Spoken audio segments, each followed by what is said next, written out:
Welcome back. आज की class में हम जो एचटेट का लास्ट ईयर जो एग्ज़ाम हुआ था, लास्ट ईयर मीन्स 23 में जो एग्ज़ाम हुआ था दिसंबर 23 में, उस एग्ज़ाम को डिस्कस करेंगे। उस क्वेश्चन पेपर को हम यहाँ पे डिस्कस करेंगे। ठीक है, एचटेट पीजीटी कंप्यूटर साइंस दिसंबर 2023 का जो एग्ज़ाम हुआ था उसमें जो हमारे कंप्यूटर से रिलेटेड जितने भी क्वेश्चंस आए थे उनको हम यहाँ पे डिस्कस करेंगे। एंड ये जो आपका एग्जाम हुआ था ये अपडेटेड सिलेबस के अकॉर्डिंग था, लेकिन जब आप क्वेश्चंस देखेंगे तो आपको पता चलेगा कि जो अपडेटेड सिलेबस में जिन टॉपिक्स को निकाल दिया गया है, जैसे कि ऑपरेटिंग सिस्टम, डीबीएमएस को निकाल दिया गया है, लेकिन फिर भी वहां से क्वेश्चंस आए थे। तो बेसिक इंट्रोडक्शन हमें हर एक का पता होना चाहिए। जब आप ग्रेजुएशन करते हो तो आपके जो बेसिक सब्जेक्ट्स होते हैं आपको उन सभी का बेसिक इंट्रोडक्शन जरूर पता होना चाहिए, क्योंकि एग्जाम में क्वेश्चन कहीं से भी आ सकता है। कंप्यूटर साइंस एक ऐसा सब्जेक्ट है जिसमें हर एक सब्जेक्ट किसी दूसरे सब्जेक्ट से रिलेटेड है। तो अगर एग्जाम में आपका सिलेबस में उसने इमर्जिंग ट्रेंड मेंशन किया है, इमर्जिंग ट्रेंड में वहां पे आर्टिफिशियल इंटेलिजेंस आ जाता है, तो इसका मतलब ये नहीं है कि आपको सिर्फ आर्टिफिशियल इंटेलिजेंस का सिर्फ बेसिक पता होना चाहिए। अब आर्टिफिशियल इंटेलिजेंस से एग्जाम में कहीं पे भी क्वेश्चन आ सकता है। ठीक है, तो यहाँ पे इस तरह से हमें एक तरह से हमें मान के चलना चाहिए कि हमें सब्जेक्ट जो हमारा सिलेबस मेंशन है उसके अलावा भी हमें पढ़ के जाना है। सिर्फ टू द पॉइंट ही हमें नहीं रहना है, तो बाकी जो बेसिक चीजें होती है उनके बारे में भी हमें समझना है। ठीक है, तो चलिए हम देखते हैं हमारा ये जो क्वेश्चंस आए थे किस टाइप के क्वेश्चंस आए थे, उन सभी को हम यहाँ पे डिस्कस करेंगे। अब यहाँ पे ये देखो, फर्स्ट जो हमारा क्वेश्चन था वो क्या है, transmission control protocol is collision sensitive protocol, collision less property, connection less protocol, connection oriented protocol. जो ट्रांसमिशन कंट्रोल प्रोटोकॉल जिसे हम शॉर्ट फॉर्म में टीसीपी कहते हैं, एंड ये जो टीसीपी है कहाँ पे आता है आपका, जब हम ओएसआई मॉडल की बात करते हैं। ओएसआई की फुल फॉर्म होती है ओपन सिस्टम इंटरकनेक्शन, एंड ये आपका एक थियोरेटिकल मॉडल होता है। तो पहले जो ओएसआई मॉडल है उसके अंदर टोटल लेयर्स होती है 7 लेयर्स। 7 लेयर्स को याद करने की एक ट्रिक बताई थी मैंने आपको। 7 लेयर्स को आप इस तरह से याद कर सकते हैं, APSTNDP। फर्स्ट है application layer, presentation layer, session layer, transmission layer, transport layer, network layer, data link layer and physical layer. Top to down से बात करें तो फर्स्ट लेयर एप्लीकेशन लेयर होती है and last layer physical layer होती है। Bottom to top बात करें तो आपकी फर्स्ट लेयर फिजिकल लेयर होती है and 7th layer application layer होती है। ठीक है, जो एप्लीकेशन लेयर होती है वो यूजर से इंटरेक्ट करने में हेल्प करती है। प्रेजेंटेशन लेयर में किस तरह से आपका डेटा प्रेजेंट किया जाएगा उससे रिलेटेड होती है। सेशन लेयर में डायलॉग कंट्रोल मैनेजमेंट होता है। फिजिकल लेयर में आपका जो है एक नेट कनेक्शन एस्टेब्लिश किया जाता है, फिजिकल कनेक्शन यहाँ पे हम एस्टेब्लिश करते हैं। डेटा लिंक लेयर में फ्रेम्स की बात होती है। देन नेटवर्क लेयर में आपकी किसकी बात होती है, नेटवर्क लेयर में हम पैकेट्स की बात करते हैं। ठीक है, तो ये बेसिक जितनी भी बातें थी मैंने आपको जब ओएसआई मॉडल करवाया था तो उस टाइम पे करवाया था कि किस लेयर का क्या काम होता है। फिर यहाँ पे हमने ये भी डिस्कस किया था कि किस लेयर पे कौन सा प्रोटोकॉल काम करता है एंड कौन सा नेटवर्क जो डिवाइस है वो काम करता है। ये हमें पता होना चाहिए कि कौन सी लेयर पे कौन सा प्रोटोकॉल यूज होता है एंड किस लेयर में कौन सा डिवाइस यूज होता है, जैसे कि हब कहाँ पे यूज होता है, राउटर कहाँ पे यूज होता है, ब्रिज कहाँ पे यूज होता है। ये सब हमें ओएसआई मॉडल के बारे में पता होना चाहिए। अब जो ट्रांसमिशन कंट्रोल प्रोटोकॉल है टीसीपी, वो कहाँ पे आता है, तो जो टीसीपी आपका काम करता है ट्रांसपोर्ट लेयर पे, या फिर हम कह सकते हैं कि टीसीपी जो है transmission control protocol lies between the application layer and network layer. Application layer और नेटवर्क लेयर के बीच में ये रहता है। ट्रांसपोर्ट जो ट्रांसमिशन लेयर जो ट्रांसमिशन कंट्रोल प्रोटोकॉल है, जो टीसीपी है, वो क्या काम करता है, क्या प्रोवाइड करवाता है। जो टीसीपी है हमारा, टीसीपी इंश्योर करता है कि reliable and efficient data transmission होना चाहिए ओवर द इंटरनेट। ठीक है, उसके अलावा अब जो टीसीपी है वो कनेक्शन ओरिएंटेड है या कनेक्शन लेस, ये यहाँ पे पूछा जा रहा है। कनेक्शन ओरिएंटेड और कनेक्शन लेस में क्या डिफरेंस होता है? कनेक्शन ओरिएंटेड का मतलब होता है कि जब आप जब भी आप यहाँ पे कोई डेटा सेंड करेंगे तो सबसे पहले एक कनेक्शन एस्टेब्लिश होगा। एग्जाम्पल आप ले सकते हो लैंडलाइन फोन का। लैंडलाइन फोन जब आप किसी दूसरे को कॉल करते हो तो वहां पे रिंग जाती है, रिंग जा रही है तो इसका मतलब आपका कनेक्शन क्या हो रहा है, वहां पे कनेक्शन एस्टेब्लिशमेंट की प्रोसेस चल रही है। जैसे ही सामने वाले ने फोन रिसीव कर लिया, आपका कनेक्शन क्या हो गया, एस्टेब्लिश हो गया, और अब आप क्या कर सकते हो, बात कर सकते हो, मीन्स कि अब आप डेटा एक्सचेंज कर सकते हो। कनेक्शन एस्टेब्लिश होने के बाद आपने डेटा सेंड किया, जैसे ही आपका डेटा सेंड हो जाता है कनेक्शन क्या हो जाएगा, आपका टर्मिनेट हो जाएगा। तो ये कनेक्शन ओरिएंटेड प्रोटोकॉल होता है। कनेक्शन लेस क्या होता है? कनेक्शन लेस में जैसे कि हम मैसेजेस की बात करते हैं, मोबाइल फोन पे जब आप मैसेजेस की बात करते हो, पहले जो फोन आते थे उसमें आपने मैसेज सेंड कर दिया, वहां पे कोई भी डायरेक्ट कनेक्शन एस्टेब्लिश नहीं होता, एंड पैकेट्स के फॉर्म में आपका मैसेजेस जा रहा है, आपका जो मैसेज है वो पैकेट्स के फॉर्म में डिवाइड हो जाता है। तो अब कौन सा पैकेट पहले चला जाए, कौन सा पैकेट बाद में आ जाए, ये हमें नहीं पता। तो यहाँ पे आपका क्या हुआ है, मैसेज पैकेट्स के फॉर्म में गया है एंड यहाँ पे कोई भी कनेक्शन एस्टेब्लिश नहीं हुआ।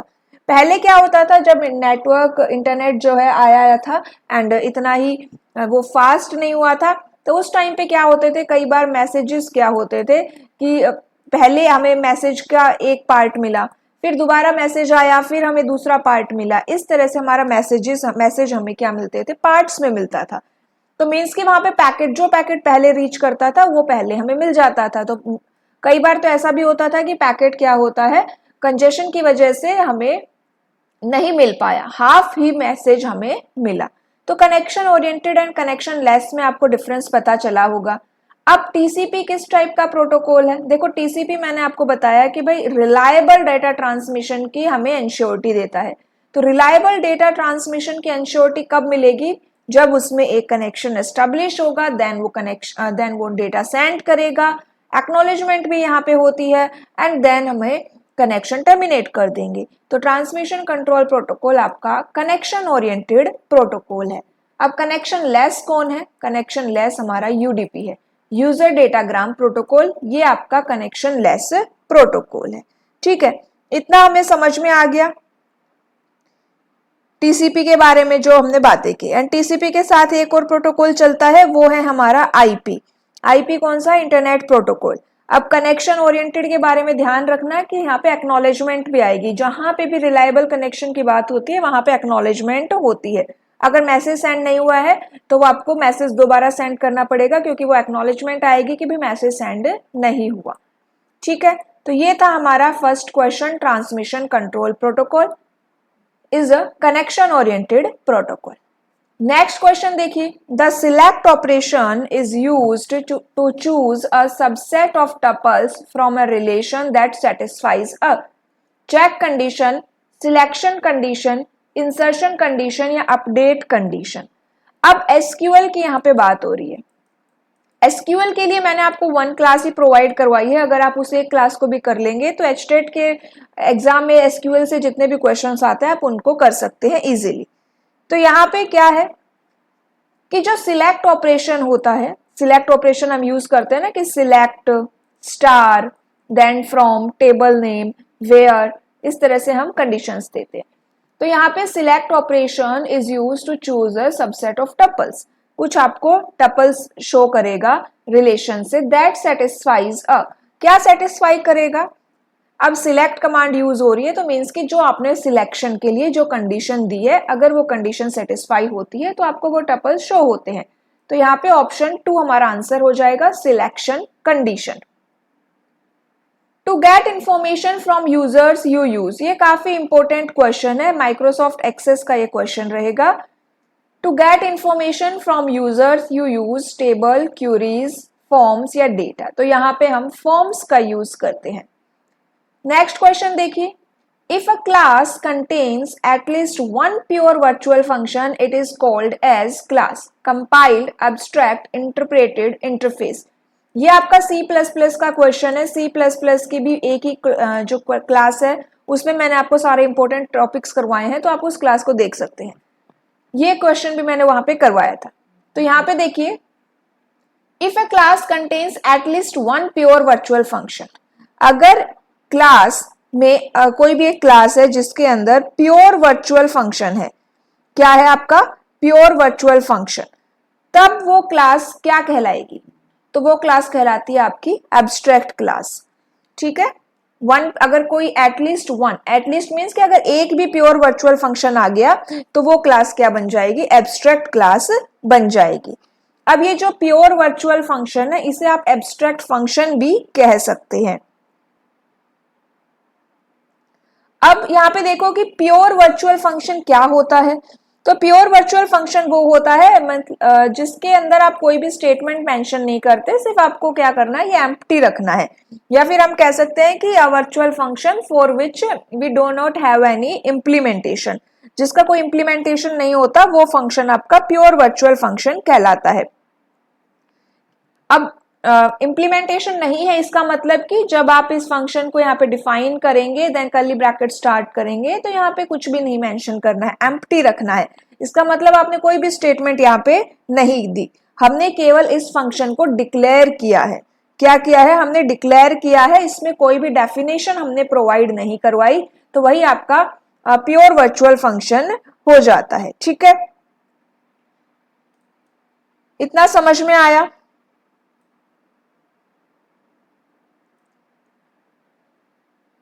और एक होता है वर्चुअल फंक्शन। वर्चुअल फंक्शन क्या होता है?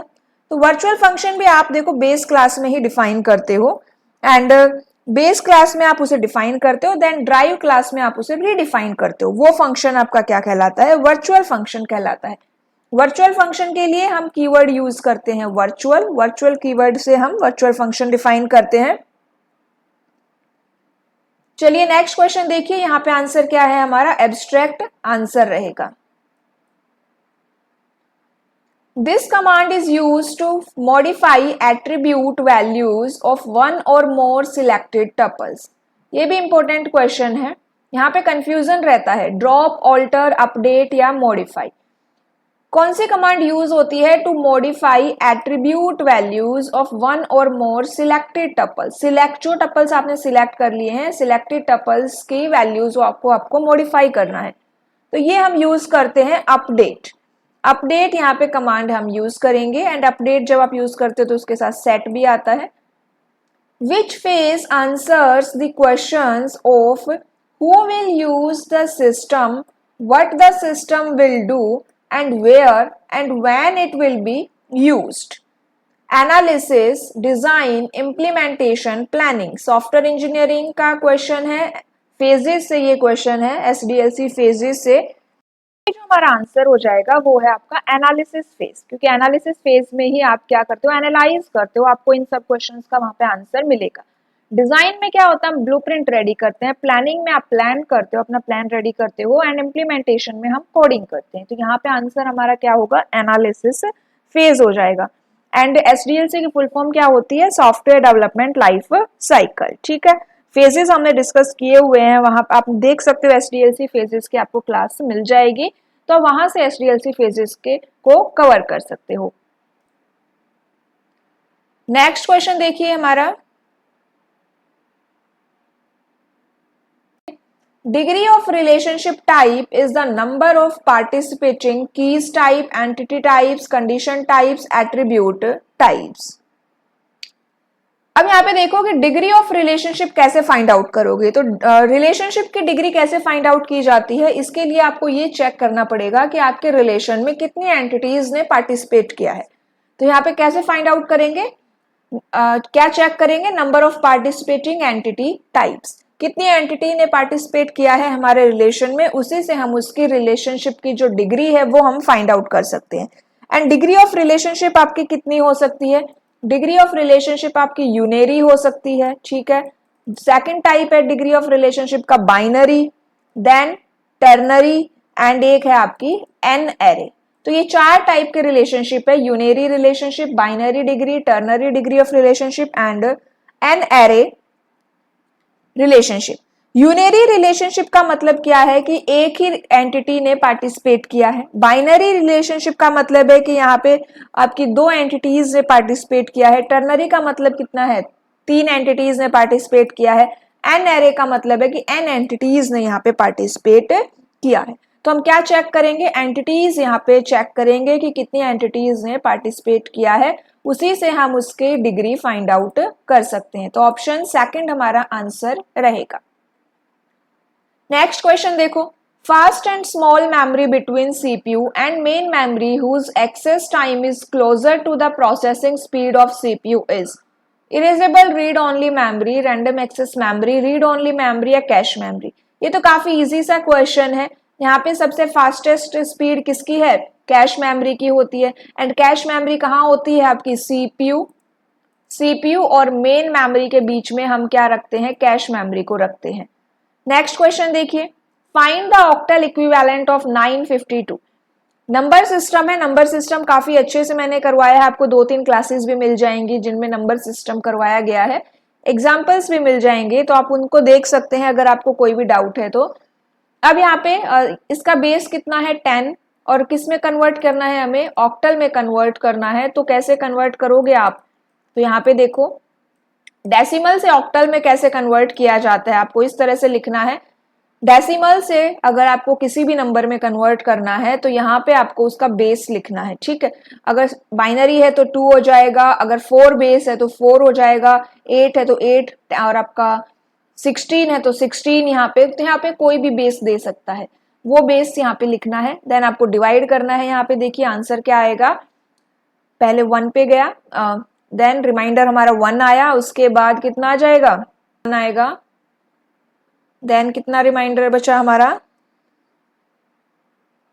7, फिर यहाँ पे कितना जाएगा 9, उसके बाद रिमाइंडर कितना आया 0, यहाँ पे रिमाइंडर लिख लेना है। फिर यहाँ पे डिवाइड करेंगे, कितना 1 पे गया, 3 रिमाइंडर हुआ तो 39 हो गया, 4 पे गया, देन रिमाइंडर हमारा कितना आया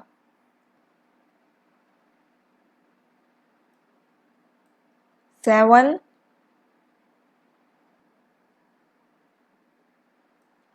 फिर नेक्स्ट यहाँ पे देखो 8, 1 पे गया,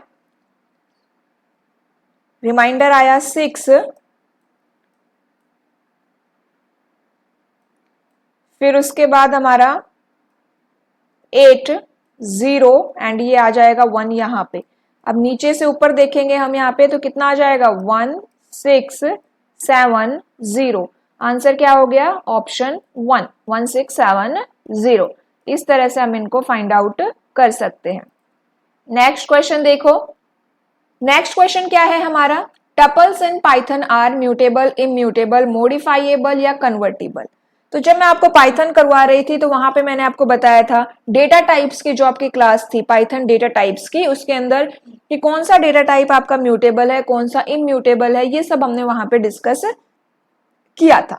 म्यूटेबल का मतलब क्या होता है, तो म्यूटेबल का मतलब होता है कि जिनको आप चेंज कर सकते हो, एंड इम्यूटेबल का मतलब होता है जिन्हें आप चेंज नहीं कर सकते, एक बार जो वैल्यू दे दी वो वहां पे फिक्स हो गई।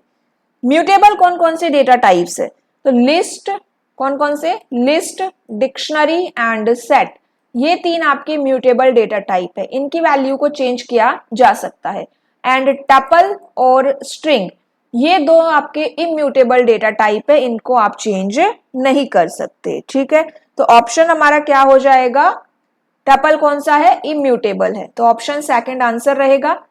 नेक्स्ट क्वेश्चन देखो, a set of style rules that describes documents display characteristics is web page, style sheet, table or list। a set of style rules that describe a document display characteristics, तो यहाँ पे हमारा answer क्या होगा, तो यहाँ पे देखो जब स्टाइल रूल्स की बात होती है ना, तो स्टाइल रूल्स आप किस में डिफाइन करते हो, ये हम डिफाइन करते हैं CSS में, कैस्केडिंग स्टाइल शीट।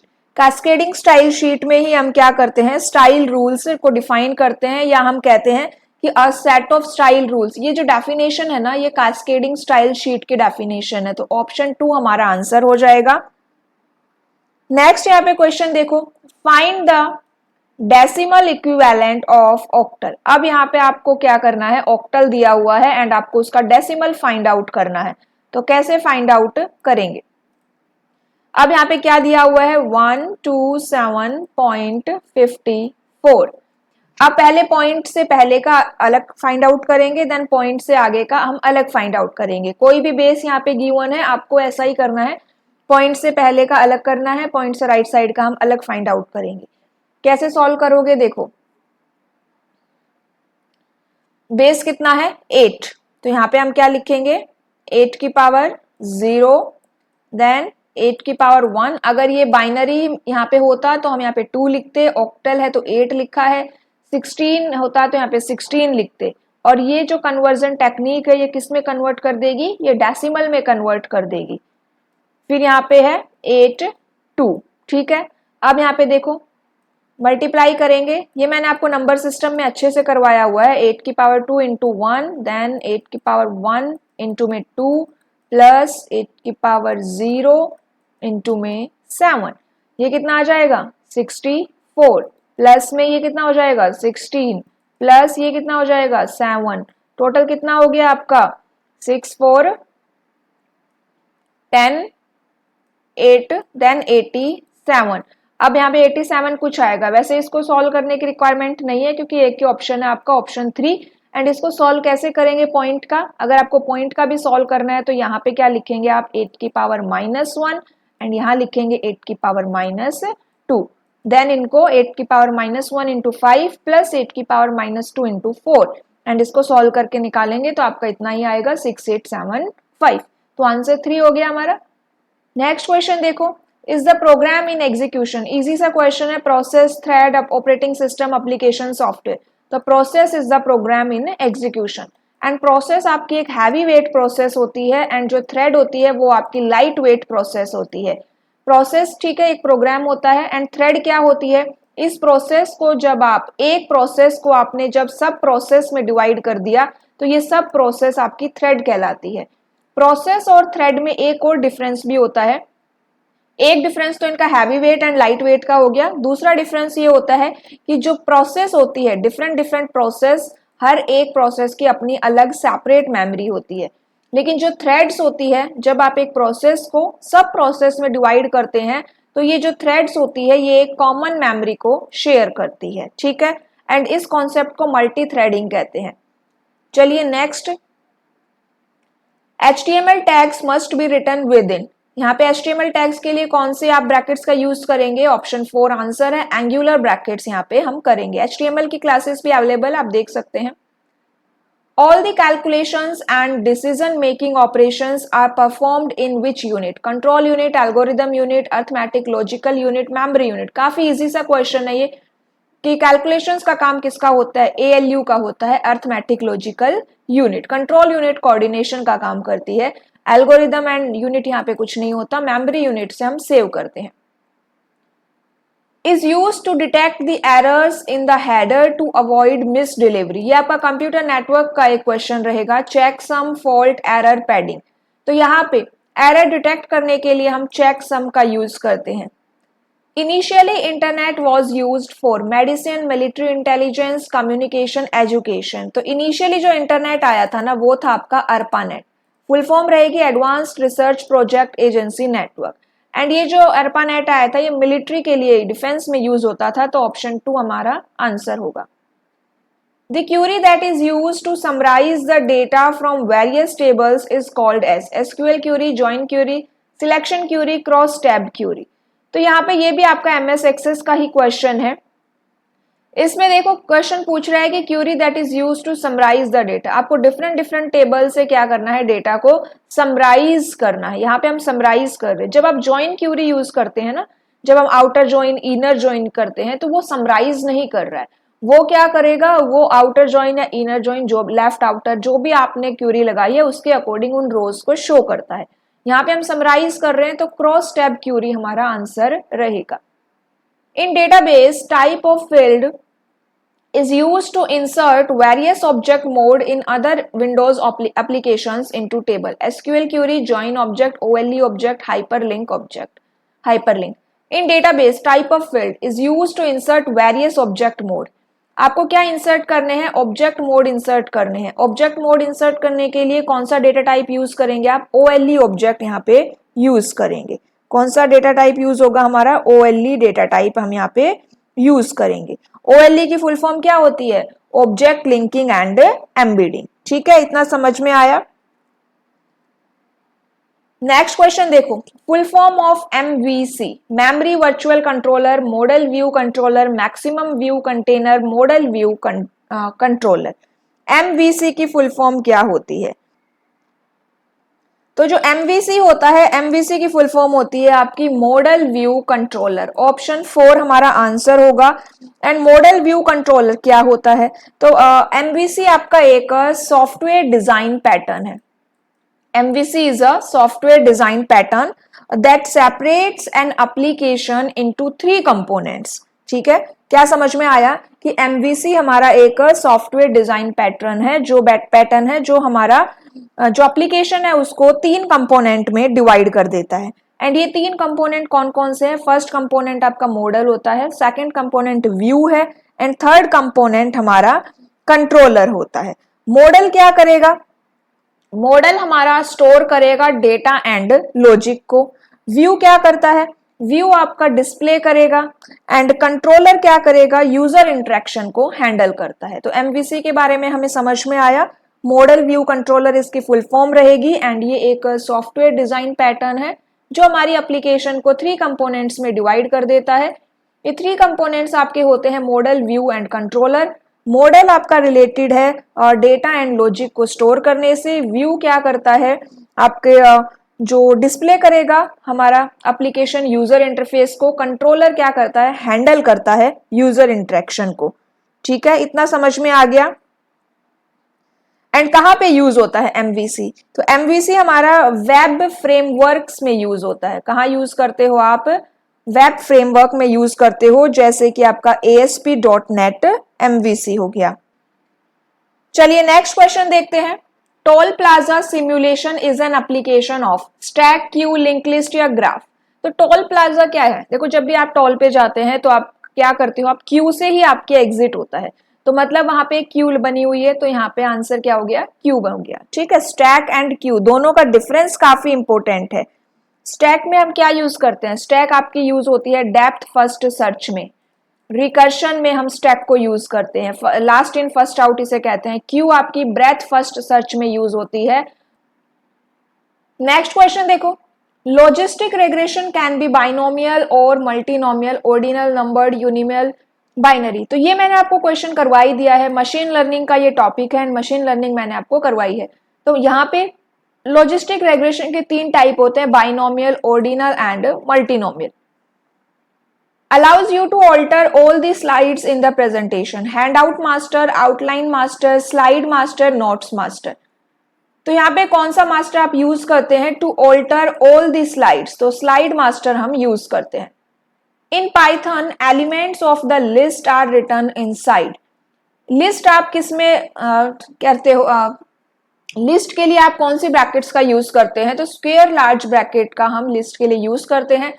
टपल को अगर आपको डिक्लेयर करना है तो हम पैरेंथेसिस का यूज करते हैं। एंड डिक्शनरी में हम कर्ली ब्रैकेट का यूज करते हैं।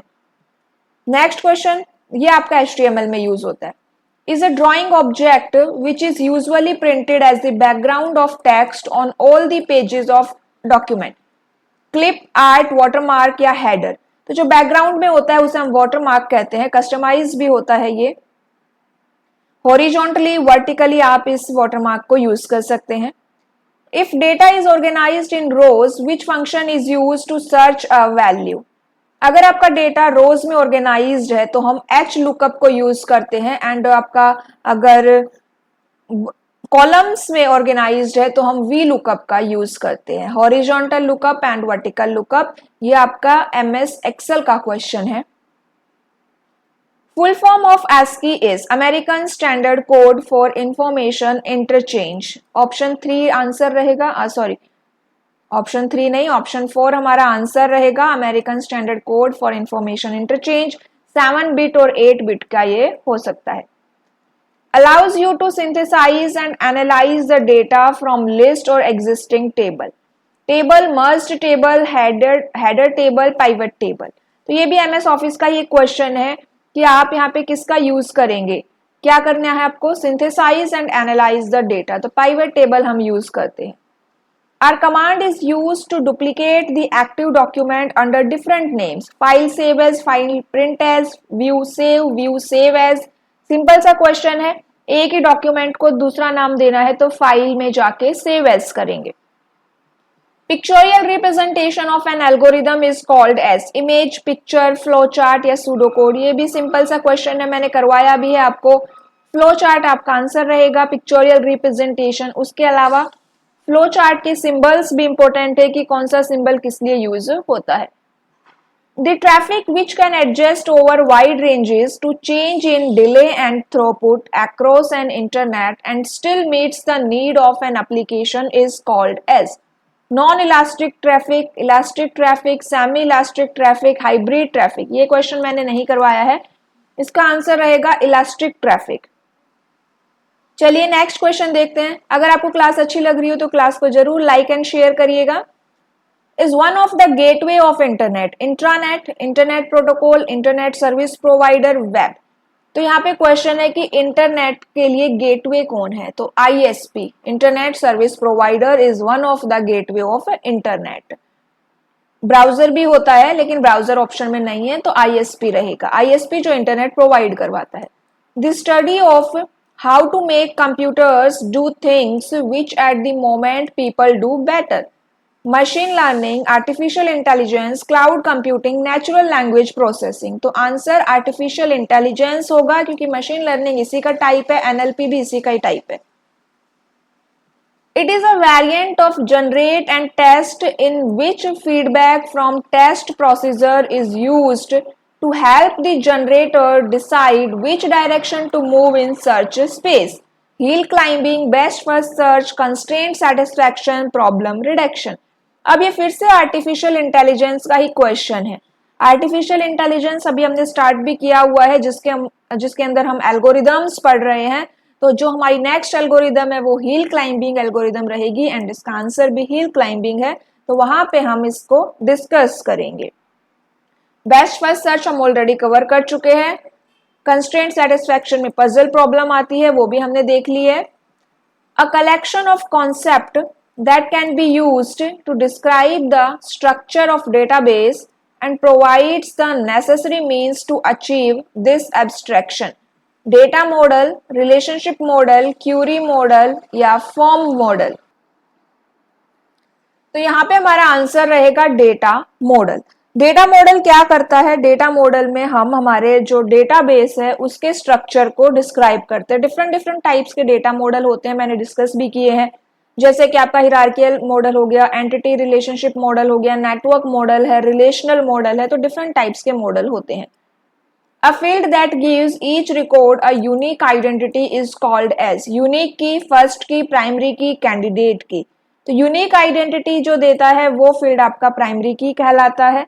एंड कैंडिडेट की क्या होती है, आपकी टेबल में जितने भी कीज, जितनी भी फील्ड आपके प्राइमरी की बन सकते हैं वो सारी कीज होती है, वो सारे फील्ड आपके कैंडिडेट की में आते हैं। एंड फॉर एग्जांपल आपके टेबल में 10 फील्ड है, उनमें से 5 फील्ड ऐसे हैं जो आप कैंडिडेट की बना सकते हैं। उन 5 में से हमने एक को प्राइमरी कीज चूज कर लिया। कितने बचे, 4 कीज बची एंड ये 4 की क्या कहलाएंगी, ऑल्टरनेट की कहलाएंगी। एक होती है यूनिक की। यूनिक की एंड प्राइमरी की में क्या डिफरेंस होता है, तो यूनिक की भी आपकी क्या करती है, यूनिकली ही आइडेंटिफाई करती है रिकॉर्ड्स को, लेकिन दोनों में एक डिफरेंस होता है। डिफरेंस क्या है,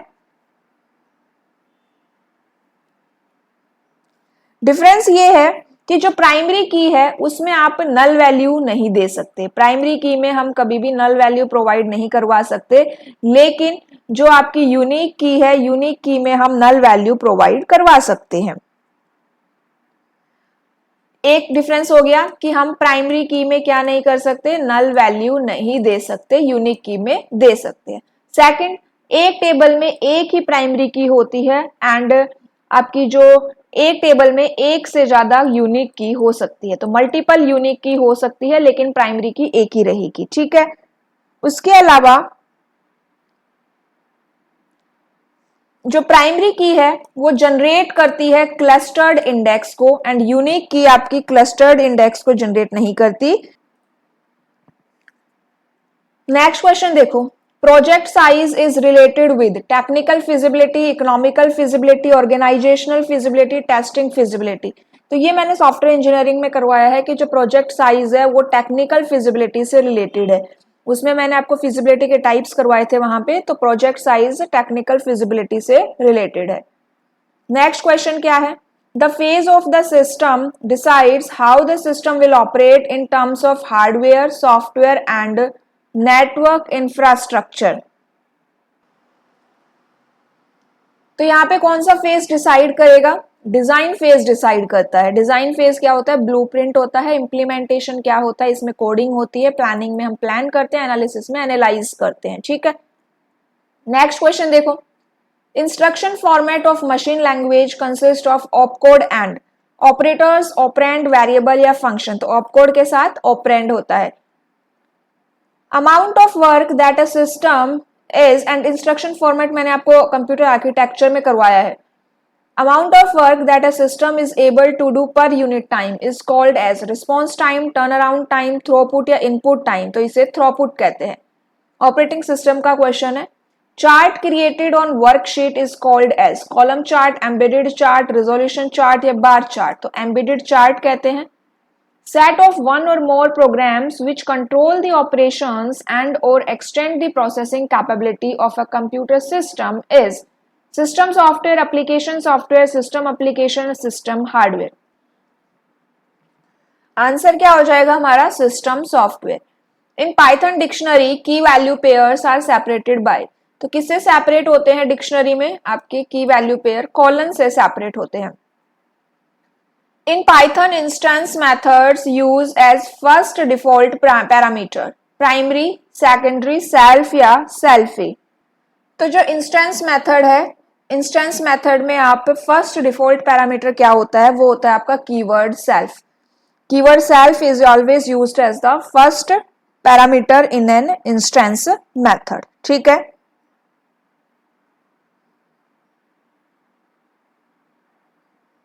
नेक्स्ट क्वेश्चन देखो, Which of the following HTML codes display the content in bold face? तो bold में कौन सा डिस्प्ले करेगा, ऑप्शन आपका सेकंड करेक्ट है।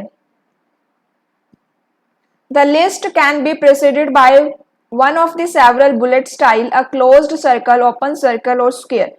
ordered list, unordered list, vertical list या horizontal list। तो ये आपकी unordered होती है, UL से हम इनको डिस्क्राइब करते हैं। Go live is a website, web publishing tool, web database या वेब ब्राउजर। तो जो आपकी एचटेट की आंसर की आई थी उसके अंदर इसको स्टार दिया गया था, मींस कि इसका कोई भी आंसर वहां पे डिफाइन नहीं किया गया था। तो गो लाइव क्या होता है, तो गो लाइव आपकी एक टर्म होती है that can refer to multiple things, ठीक है, including a live shopping platform, TV app और ए सॉफ्टवेयर डेवलपमेंट टर्म। तो गो लाइव क्या है, एक तरह से एक टर्म होती है। तो यहाँ पे इसका कोई भी आंसर वहां पे डिफाइन नहीं किया गया था। नेक्स्ट क्वेश्चन देखिए, the capacity to change the conceptual schema without having to change the external schema or additional programs is called as physical data independence, lateral data independence, posterior, logical. DBMS का question है, data independence मैंने आपको करवाया है, वहां पे physical data independence, logical, conceptual, तीन type के डेटा इंडिपेंडेंस होते हैं। तो यहाँ पे पूछ रहा है कि आपकी कॉन्सेप्चुअल स्कीमा में चेंज नहीं हो, तो वो कौन सा है, logical data independence. In SQL terminology, is a single table that is derived from other tables, table, view, base table या form। तो view भी आपकी एक टेबल ही होती है जिसको केवल आप देख सकते हो, चेंजेस नहीं होते उसमें। Which of the following is not a cloud service model? तो ये मैंने आपको करवाया है जब मैं आपको इमर्जिंग ट्रेंड्स करवा रही थी। तो यहाँ पे देखो, क्लाउड सर्विस मॉडल के तीन टाइप होते हैं, एक होती है सॉफ्टवेयर एज अ सर्विस, फिर एक होता है PaaS platform as a service, एक होता है IaaS infrastructure as a service. तो option 4 system as a service कुछ नहीं होता। It refers to mathematical procedure that needs to transform a number of possible correlated variables into small number of uncorrelated variables। ये कौन सा model है, ये भी मैंने नहीं करवाया है अभी, आपको आगे करवाएंगे हम। Natural language analysis, principal component analysis, hidden Markov model, support vector machine. तो ये आपका प्रिंसिपल कंपोनेंट एनालिसिस है। Which of the following is not a search engine? Yahoo, Google, Internet Explorer, Lycos। तो इंटरनेट एक्सप्लोरर कोई search engine नहीं है, ये browser था जो अभी बंद हो गया है। इसकी जगह जो न्यू ब्राउजर आया है वो है आपका Edge browser.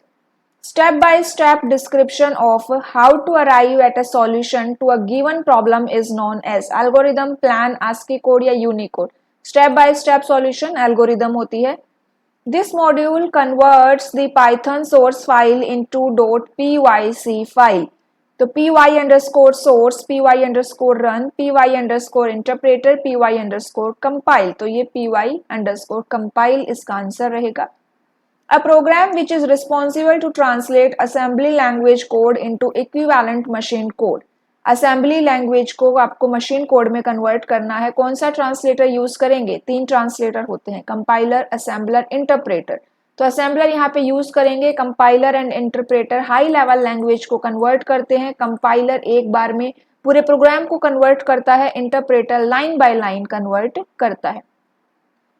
Full form of DRAM is dynamic random access memory. तो ऑप्शन A1 हमारा आंसर रहेगा।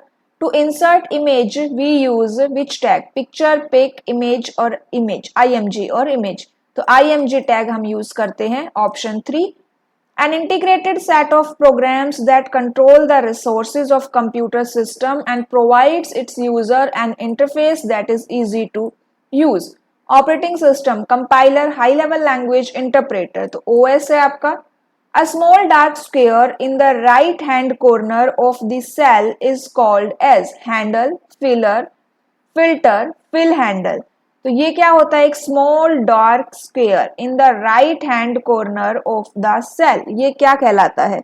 जब आप MS Excel यूज करते हैं तो वहां पे आपने देखा होगा इसको। तो इसके लिए एक वर्ड यूज होता है, वो क्या है? इसे हम कहते हैं fill handle. Option 4। Last question है the software containing an interpreter that converts the byte code into machine code where the Python program runs is called as Python viscous machine, Python virtual machine, Python virtual memory, Python viscous memory. तो इसे हम कहते हैं Python virtual machine. Python virtual machine convert करता है, PVM इसे बोलते हैं। ठीक है, तो देखो ये जो एग्जाम हुआ था ना, इस टाइम पे फर्स्ट टाइम ही आपका सिलेबस चेंज हुआ था, तो इसलिए आपने देखा होगा कि पाइथन से रिलेटेड इतने ज्यादा क्वेश्चंस यहाँ पे नहीं आए। बेसिक जो पहले वाला सिलेबस था वहीं से क्वेश्चन आए थे। लेकिन इस बार आपका जो है, अब सिलेबस चेंज होने के बाद ये सेकंड टाइम एग्जाम होगा, तो इस बार चांसेस रहेंगे कि आपको पाइथन से ज्यादा क्वेश्चन देखने को मिल जाए। ठीक है, तो क्लास अच्छी लगी हो ना, तो क्लास को जरूर लाइक एंड शेयर करिएगा एंड कमेंट करके भी बताइएगा आपको क्लास कैसी लगी। अगर किसी भी आंसर में आपको डाउट लगता है तो आप उसका correct answer with explanation comment करके बता सकते हैं। ओके, आज के लिए इतना ही। Thank you.